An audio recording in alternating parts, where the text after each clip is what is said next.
बाबा जी ने सोचा इतनी दौलत मिल गई है या इतनी दौलत हम क्या करेंगे, क्या करेंगे दौलत। अपनी पत्नी से कहा कच्ची लीड है ना कि अगर ये माया पास में रहेगी तो परमात्मा का भजन नहीं हो पाएगा। एकदम जब से लगा दिए। देखो जिसके पास पैसा है तो उसे पुलिस का खतरा है, चोरों का खतरा है, सब तरह का खतरा। जिसके पास पैसे नहीं वो खतरा से मुक्त है, चाहे जहां पड़े रहे। और जिनके पास पैसा है वो रात भर जग रहे हैं, खतरा ना हो जाए, खतरा ना हो जाए। इतना सब कुछ होते हुए फिर भी खतरा हो ही जाता है। सज्जनों, तो बाबा कहने लगे कि ये इतनी दौलत करेंगे हम क्या। तो पत्नी कहने लगी स्वामी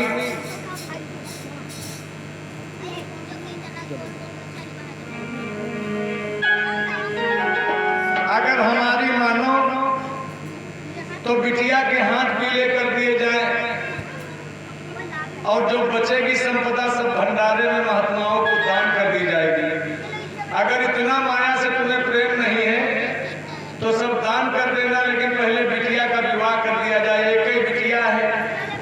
बाबा जी ने अपनी बिटिया के लिए पहले के कार्यकाल में नाई ब्राह्मण जहाँ पर जाकर टीका चढ़ा देते थे वहीं विवाह कर दिया जाता था। आज दिखाई होने लगी, पढ़ाई होने लगी और दुनिया भर के मंगलाचार मनाए जाते हैं तब विवाह होता है। बाबा जी ने किया क्या, नाई ब्राह्मण को भेज करके और कह दिया गया रामा बिटिया का टीका कहाँ चढ़ाना है, जहां हमारी बिटिया के सुयोग बर हो बस वहीं पर जाकर के टीका चढ़ाओ। नाई पंडित चल पड़े। चलते चलते चलते चलते राजस्थान में सिरसागढ़ पड़ता है, सिरसागढ़ पहुंचे। सिरसागढ़ में एक सेठ थे जिनका नाम था मनसाराम सेठ। उनके एक लड़का था जिसका नाम था गणपत। अकेला लड़का सेठ जी की, अकेली बिटिया इधर बाबा जी की। अच्छा घर पर देखा तो गणपत को टीका नाई और ब्राह्मणों ने चढ़ा दिया। टीका चढ़ाने के बाद नाई ब्राह्मण वापस आए।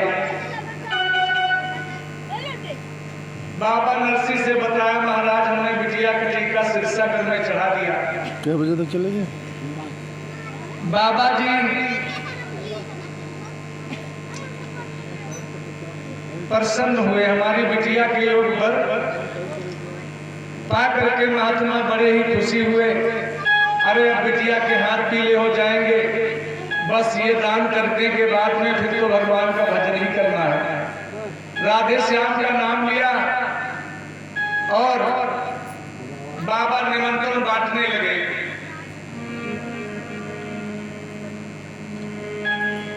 धीरे धीरे वही समय आ गया जब महात्मा अपनी बिटिया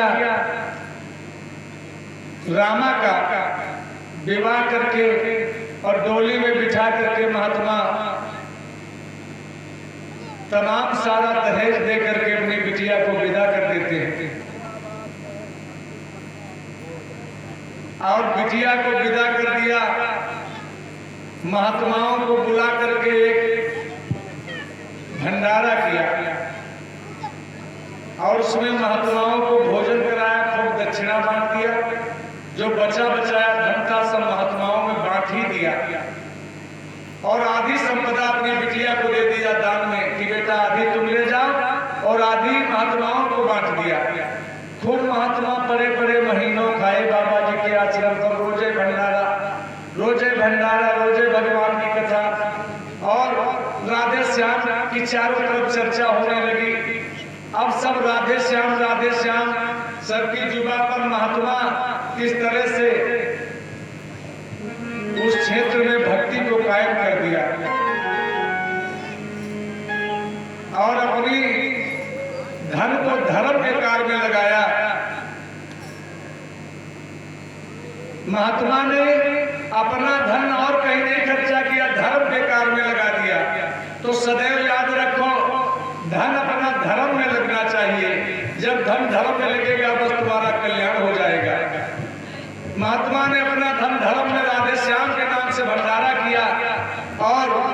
पास में एक दिन ऐसा आ गया कि राधे श्याम जी की कृपा हुई कि महात्मा जी चाहते थे कि मेरे पास कौड़ी न रहनी चाहिए, अगर यह कौड़ी पास में रहेगी तो भजन नहीं हो पाएगा, क्योंकि जो माया में चकनाचूर हैं वो भगवान से बहुत दूर हैं, उनसे भगवान बहुत दूर हो जाते हैं, इसलिए माया न होनी चाहिए, न भगवान का भजन नहीं हो पाएगा।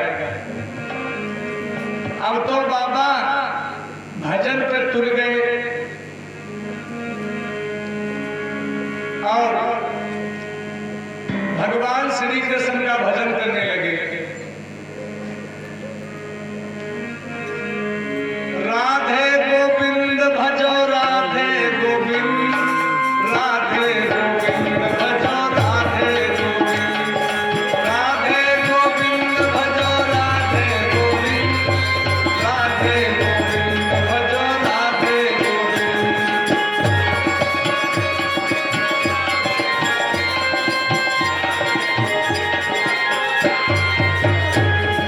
राधे गोविंद भजो राधे गोविंद, राधे गोविंद भजो राधे गोविंद।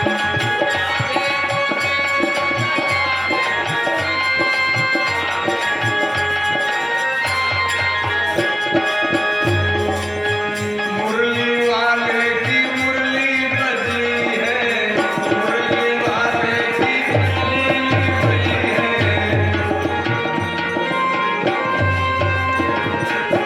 उनकी सुरतिया दिल में बसी है, उनकी सुरतिया दिल में बसी है। माधव मुकुंद भजो माधव मुकुंद, राधे गोविंद भजो राधे गोविंद, राधे गोविंद भजो राधे गोविंद, राधे गोविंद भजो राधे गोविंद।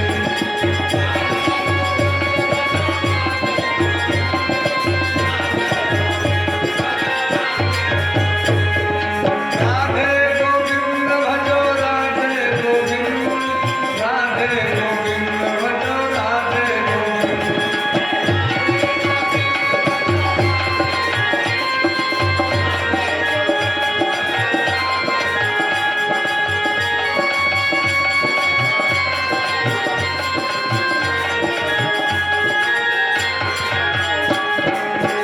एक राम सबरी घर आए, एक राम सबरी घर आए,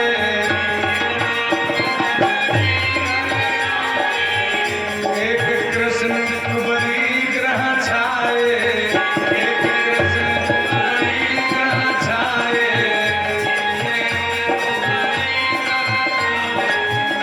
दोनों परमानंद, दोनों परमानंद, राधे गोविंद भजो राधे गोविंद।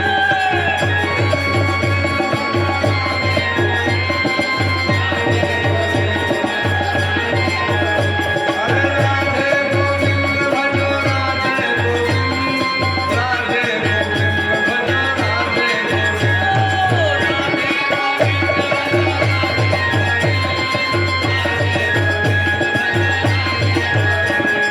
राधे गोविंद भजो राधे गोविंद, राधे गोविंद भजो राधे गोविंद।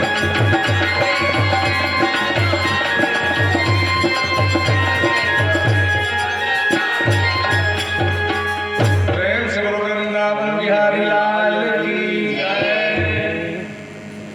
इस तरह से महात्मा भगवान का भजन करने लगे, राधे गोविंद का कीर्तन करने लगे।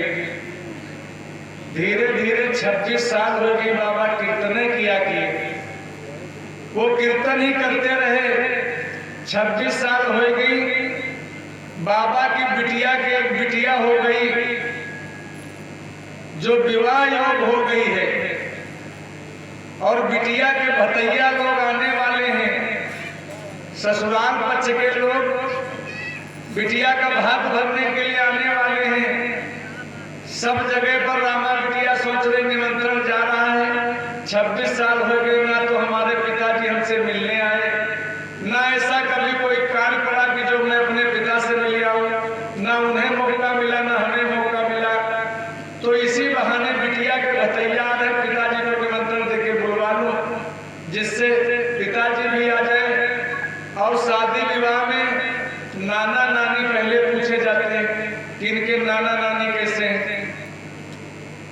विवाह में नाना नानी की पूछताछ होती है, तो नाना नानी का होना जरूरी है। बिटिया ने ऐसा सोच करके एक दिन अपनी सास के पांव दबा रही थी रामा।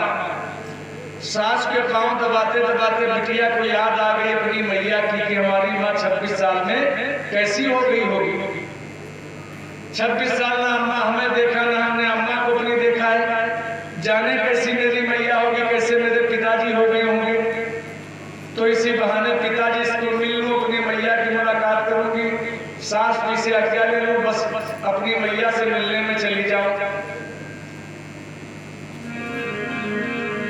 रामा पांव दबाते दबाते आंखों में आंसू निकल पड़े और सास के पैरों पर गिरे। सास चौंक गई, पूछने लगी, बहू तेरी आंखों में आंसू रो रही है क्या?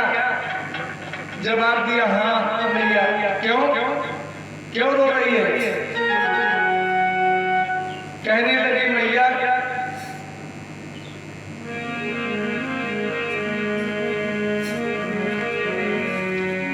जा दिन से मेरो ब्याह भयो, इस सिरसागढ़ में आई हूँ, और जाने कौन तकसीर बनी मैं पिता तुम्हारे बुलाई।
कि मैया मैं इसलिए रो रही हूँ कि मुझे मेरी माता पिता की याद आ गई है।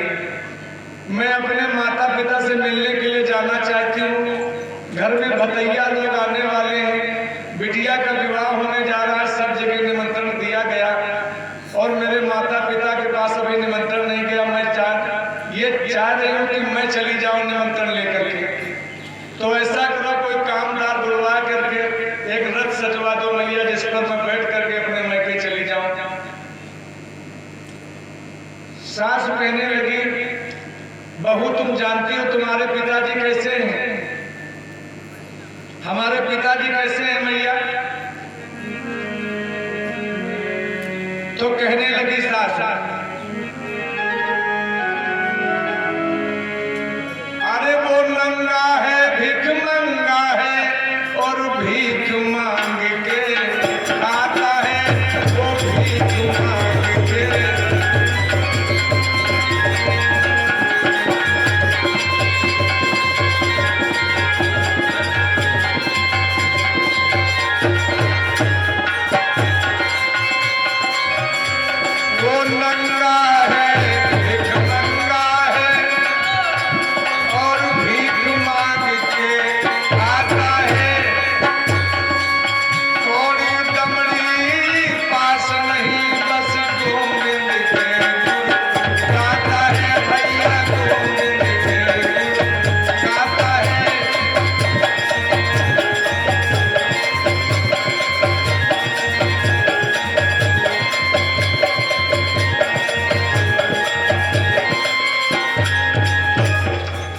तुम्हारा पिता जानती हो नंगा भिखमंगा और भीख मांग के खाता है, कौड़ी दमड़ी पास में है नहीं, खाली गोविंद के गुण गाता है।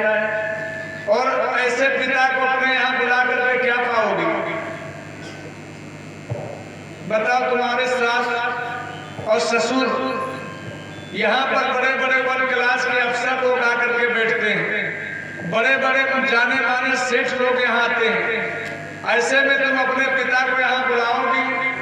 तुम्हारे पिता तो है महात्मा, खड़िया पलटन सब साधु हैं, लंबा लंबा सा तिलक, लंबी लंबी जटाएं होंगी, कुछ तो वस्त्र पहने होंगे, कोनो कुछ बिना वस्त्र के होंगे।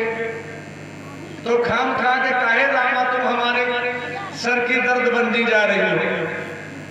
तो रामा कहने लगी, अरे भैया हमारे पिताजी बाबा हैं तो कोई बात नहीं, बाबा है किनारे, बाबा भी लोग पड़े रहेंगे। जवाब दिया, वो बात तुम्हारी सही, लेकिन यहाँ तो सेठों का दरबार लगेगा। बहू जरा विचार करो, सोचने की बात है ना।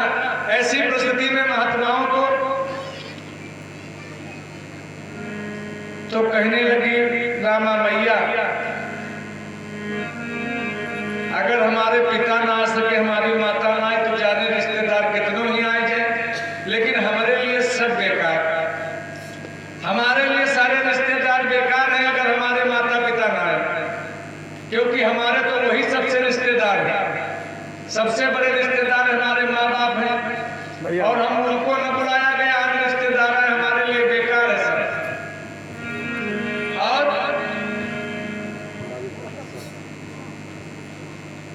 20 मुद्रा दर्शन जी की तरफ से दाने मंगल की कामना, हनुमान जी कल्याण का भंडार की कामना कांक्षा है।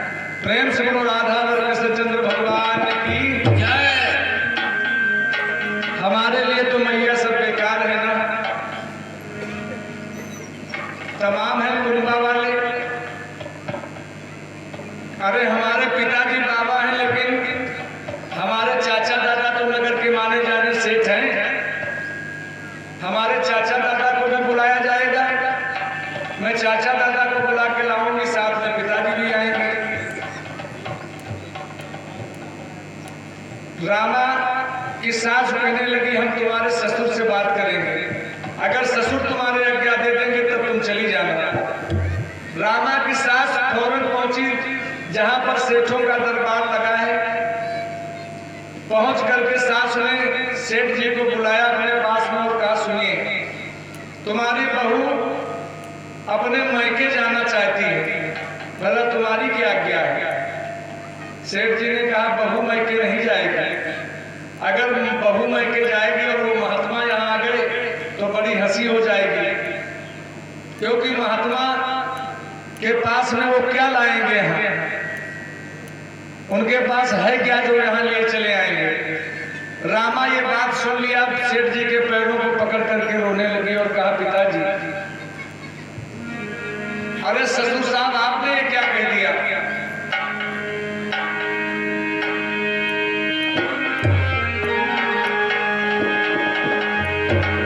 एक दिन साहूकार भरे भंडारे, अरे ब्याह में रोकिए, वह लाखन को धनवान, अरे पिताजी तुमको दिए।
जवाब दिया तब तो जरूर भिजवाते।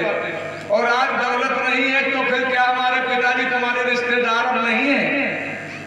जवाब दिया रिश्तेदार तो है तुम्हारे पिता, लेकिन अब उनको यहाँ बुलाएं तो खड़िया पलटन तमाम लड़िया भर साधु आएंगे। अकेले उनकी घंटी बजेगी तो कोई बात नहीं, लेकिन जब सैकड़ों बजाएंगे तो पूरा नगर सुनेगा ना है? तो इतने साधु महात्मा आ जाएंगे तो किस तरीके से हम नगर में लोगों को रोकेंगे बताइए? कुत्ते अलग भों भों भों करेंगे और हमारे नातेदार रिश्तेदार आएंगे, उसमें हमारी हंसी होगी कि वाह भाई वाह, और कुछ नहीं के मेहमान तो महात्मा भारी आए गए। अरे कोई भंडारा है यहाँ जो इतने महात्मा हम बुला लें? यहाँ पर तो हमारी पोती के लिए देखने वाले आ रहे, भात भरैया आएंगे, भात भर के कुछ रिश्तेदार भोजन करके चले जाएंगे। अब इतने साधु महात्मा यहाँ बुला करके भंडारा तो हम कर नहीं रहे। रामा कहने लगी हम आंगन में कूद के जहर खा ले मर जाएंगे, और हम तुम्हारे आंगन में ससुर जी अब जिंदा न रहेंगे, हम खा करके जहर मर जाएंगे। अब सेठ सोचे लगे यार इकलौती बहू है हमारी, और कहीं अगर मर गई तो आफत, अगर ये मर गई तो हमारे महलों को सूना करके चली जाएगी, लड़का हमारा विधवा हो जाएगा, तो फिर हम दरबदर ठोकर खाने पर मजबूर हो जाएंगे, लोग हमारा उपहास करेंगे कि सेठ की बहू ने जहर खा लिया, सेठ बड़ा नालायक है। लायक होते हुए लोग हमें नालायक कहेंगे। इसलिए सेठ ने फौरन कहा बहू तुम्हें मरने की जरूरत नहीं है, तुम अपने पिता को बुलवाना चाहती हो तो ठीक है, तुम्हारे पिता को बुलवा लेंगे, लेकिन तुम नहीं जाओगे अपने पिता के पास में, तुम्हारे माता पिता तुम्हारी नजरों के सामने आएंगे, इसमें संदेह नहीं है। अब तुम राजभवन को जाओ और अपने शयन कक्ष में आराम करो जाकर के, और बहुत चिंता तुम मत करना, तुम्हारे पिता के लिए हम पत्र व्यवहार द्वारा तुम्हारे पिता को बुलवा लेंगे। इस तरह से रामा को संतोषजनक करने के बाद में सेठ जी ने अपने दरबार में लिखिया लिखने वालों से कहा कि भैया हमें अपनी समझाने के लिए पत्र लिखना है, तो ऐसा है तुम अपनी कलम में स्याही व्याही भर लो और एक पत्र तैयार करो फौरन। समधी जी को सादर प्रणाम करने के बाद में फिर लिख दो, जो भी भात सामग्री होती है सब 100 मन लिख दो, ना तो बाबा 100 मन ला सकेंगे और ना यहाँ पर आएंगे। 100 मन लिख डालो जितनी भात सामग्री होती है। समधी जी को पहले प्रणाम लिख दो, सेठ जी का सादर प्रणाम, और फिर लिखिया लिखने वाले लिखने लगे। कैसे लिखा पत्र?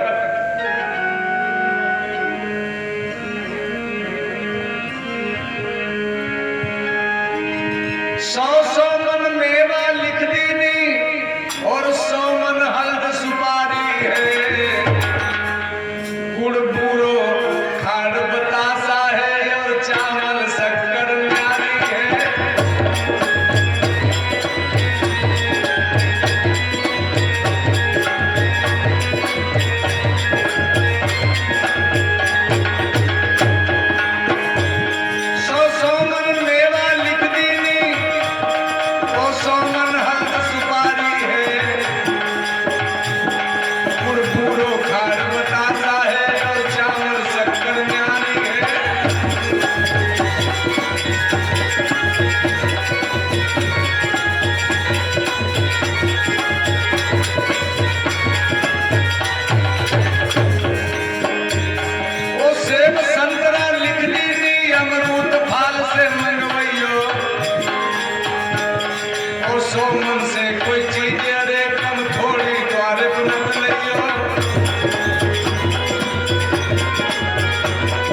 सब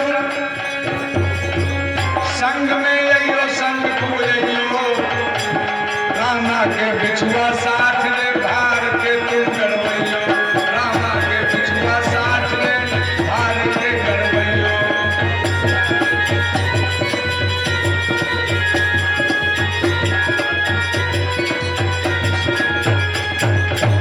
ए बाबा नरसी को सादर प्रणाम करते हुए लिखिया लिखने वाले 100 मन हल्दी 100 मन चावल 100 मन गुड़ 100 मन शक्कर सब 100 मन 100 मन अनार तो 100 मन सेब 100 मन संतरा 100 मन अमरूद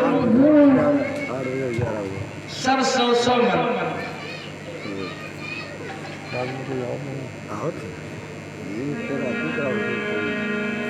लिख दिए रेशमी थान अमित सामान जड़ी के न्यारे जो रंग बिरंगे सब दौरे पितौर के भैया सारे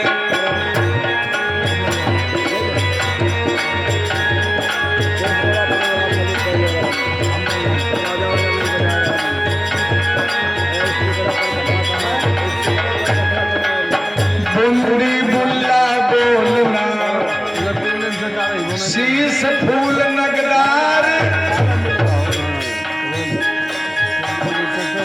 हाथ हथली पातली और धुनकरी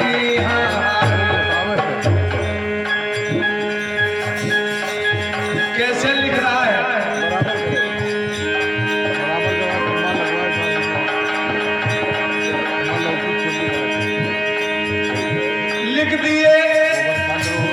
लिख दिए अनेक ठान अनेक सामान जड़ी किनारे जड़ी के न्यारे जो रंग बिरंगे सब दौरे पितौर के भैया सारे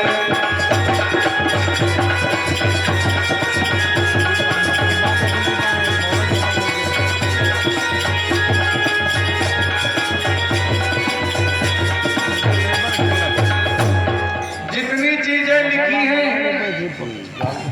रेशमी थान जो जाड़े में पहन लिए जाए तो जो जाड़ा हजारों कोस दूरी भाग जाए और सारी जेवरात सब 100 मन लिखी है और कहा 100 मन से कोई चीज कम होनी न चाहिए कम है तो हमारे दरवाजे पर ना या कमेटी अपने साथ रखकर पूरा इतना सामान इतने में पत्र को लपेटना चाहा तब तक रामा की सास आ गई सेठ जी से पूछा इसमें क्या कुछ लिखाया है जवाब दिया सब जितना धातु सामग्री होती है वह सब हम सारी लिखा दिया है का अच्छा क्या क्या लिखाया तो सेठ का गुड़ शक्कर और चना तिल कपड़ा वस्त्र आभूषण मिष्ठान फल और क्या चाहिए सब 100 मन लिख दिया है न सेठ लाए भी नहीं आए कहीं तो कहा लगी जब तुम इतना सब कुछ लिख दियो हमारे लिए तो कुछ लिखा नहीं तो कहा जो बाकी हो तुम भी लिखा लो तो सेठानी कहने लगी सुनो हमारे लिए भी लिख दो सेठ अगर सब कुछ लाएंगे तो हमारे लिए क्या लाएंगे रामा की सासुर सानी है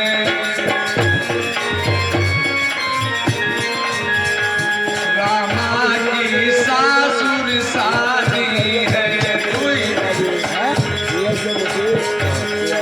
पथरा दीन लिखाई है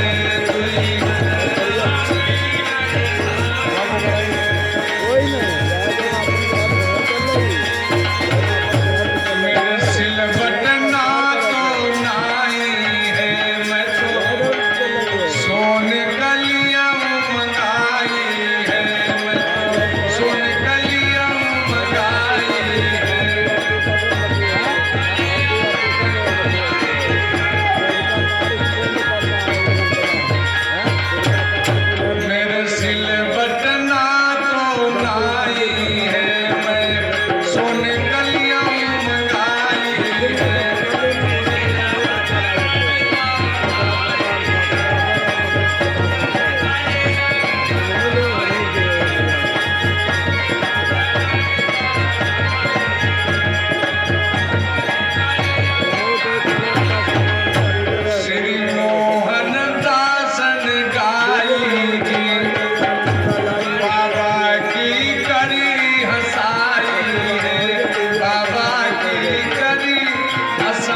सेठ ने पत्रिका में जो कुछ कहा सेठानी ने सब लिख दिया।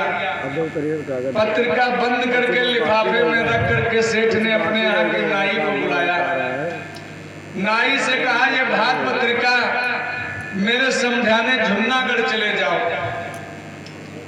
और ये भात पत्रिका वहीं पहुंचा करके आ जाओ।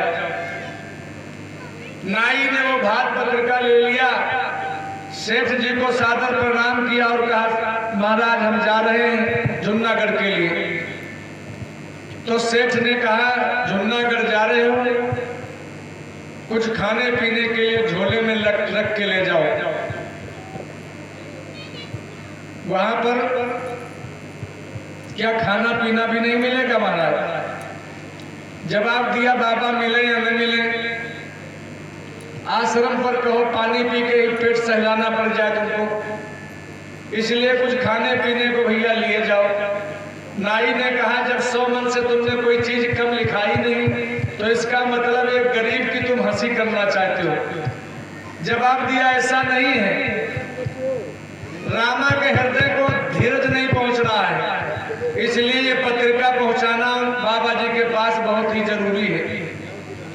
जब पत्र पहुंच जाएगा तो बाबा स्वयं नहीं आएंगे यहाँ, ये मुझे पता है, क्योंकि 26 साल हो गए कभी बाबा से ना हम मिलने गए न बाबा हमसे मिलने आए।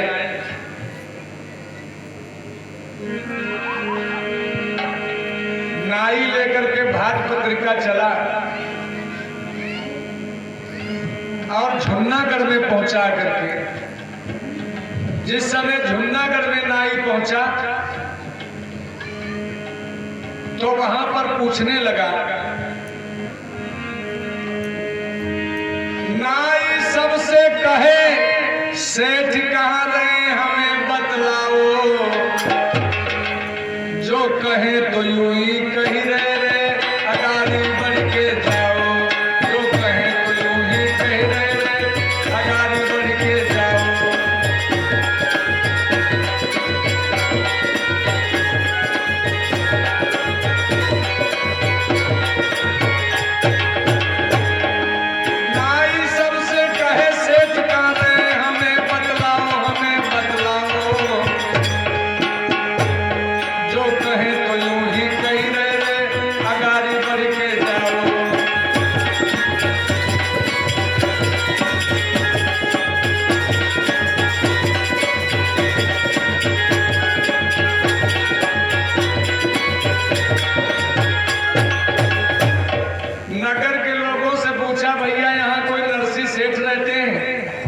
नगर के लोगों ने कहा, नरसी नहीं, लेकिन यहाँ अरसी खड़ी है। अरे नरसी कभी सेठ थे, 26 वर्ष हो गए, अब तो बाबा हो गए, अब सेठ काहे के? लोग जान नहीं रहे कि किस नरसी सेठ को पूछ रहे हैं। सब कहते आगे बढ़ के बाबा पूछो जाकर के, हमें नहीं पता है।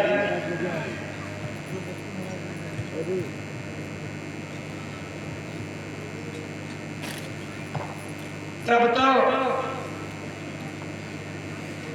अब नाई बेचारा विकल हो गया, पूछ रहा है सबसे लेकिन कोई बता नहीं पा रहा है।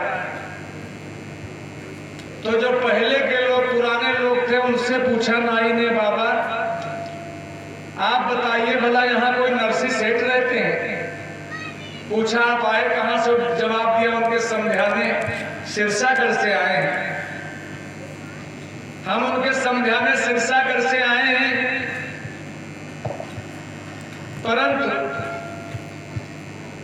महात्मा का पता नहीं चल रहा। सुबह से शाम हो गई है, ढूंढते ढूंढते हम परेशान हो गए हैं और दादा बहुत भूखे हैं, प्यास भी लगी है। ना तो सुबह से कोई पूछा है पानी तक, कोई पानी तक नहीं पूछा है और प्यास बहुत जोर लगी है। तो दादा कोई उपाय बताओ कि बाबा जिससे हम सेठ नरसी से मिल जाए। गांव के लोगों ने कहा, भैया वो जब कभी सेठ थे, लेकिन अब तो महात्मा हो गए हैं और बाबा जी का तो ठीक पता नहीं बताया जा सकता कि महात्मा कहाँ हैं किस समय, क्योंकि महात्मा तो चलते फिरते रहते हैं। अब उपजाने कहाँ विचरण कर रहे हो उनका तो पता लगाना पड़ेगा। लेकिन महात्मा